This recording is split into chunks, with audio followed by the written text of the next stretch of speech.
A gente vai começar com algumas questões da psicologia que discute sobre alguns aspectos do comportamento, que envolve comportamento mais automático e o comportamento mais deliberado. Aliás, processos de decisão, melhor dizendo, mais automático e mais deliberado, certo?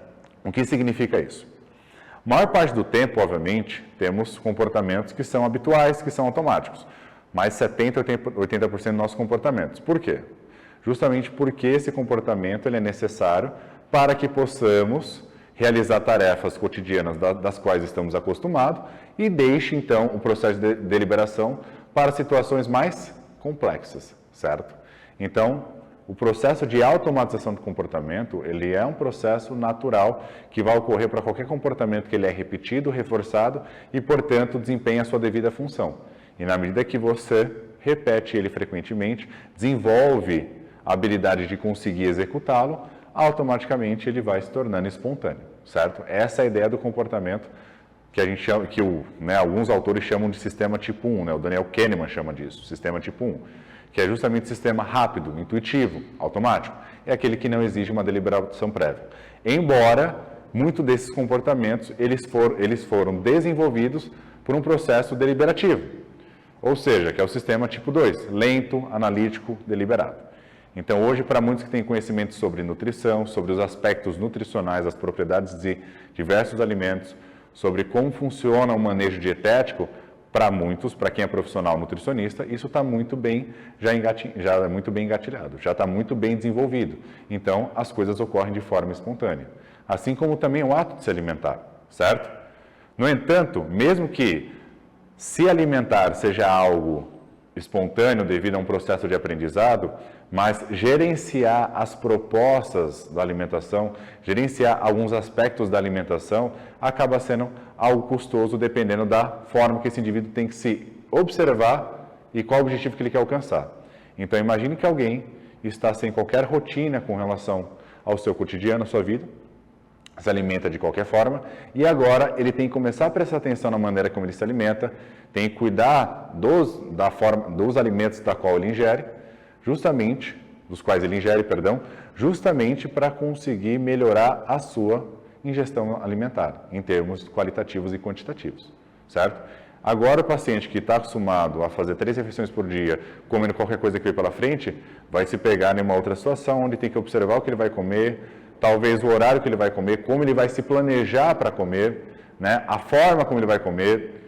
Isso também é diferente, porque quando a gente faz uma prescrição, quando a gente orienta o paciente a se alimentar, não é somente pensando sobre o que ele vai comer e quanto, mas também como ele vai comer aquilo.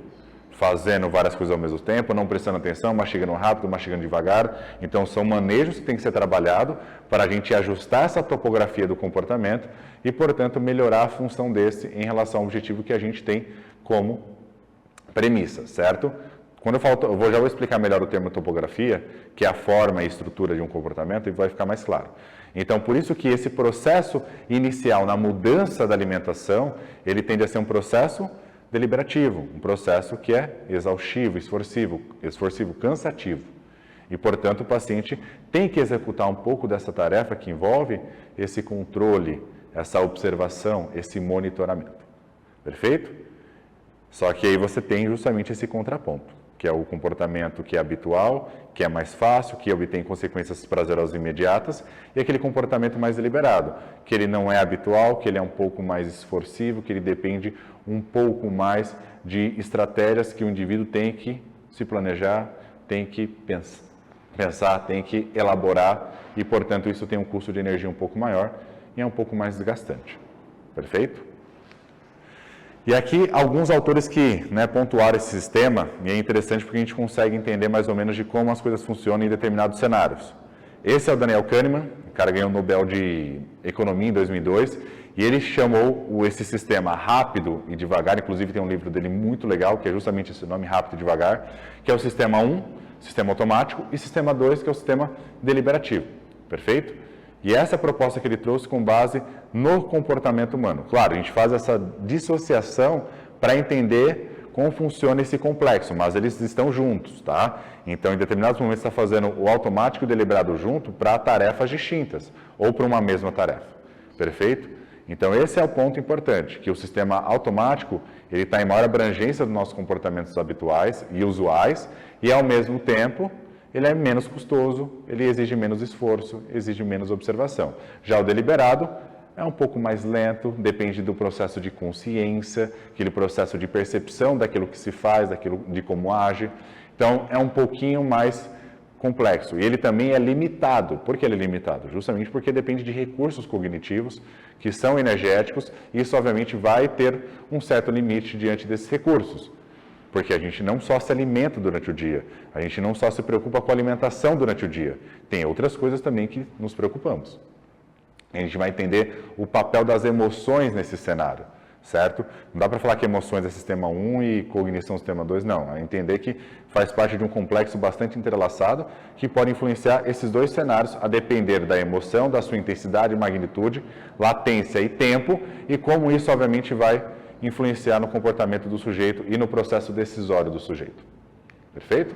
E aqui é um outro autor que trouxe também isso bem legal, tem um livro dele bem bacana chamado Teste do Marshmallow, e esse livro ele traz essa proposta igualzinha ao outro, do Daniel Kahneman, só que chamando de sistema quente e sistema frio. O quente é o sistema automático e o frio é o sistema deliberado, tá? É basicamente a mesma proposta. Ele fez estudos com crianças e foi acompanhando essas crianças durante 30 anos, então foi bem legal a proposta do trabalho dele científico, da contribuição científica dele para a psicologia cognitiva, de como funcionam os processos decisórios, tá?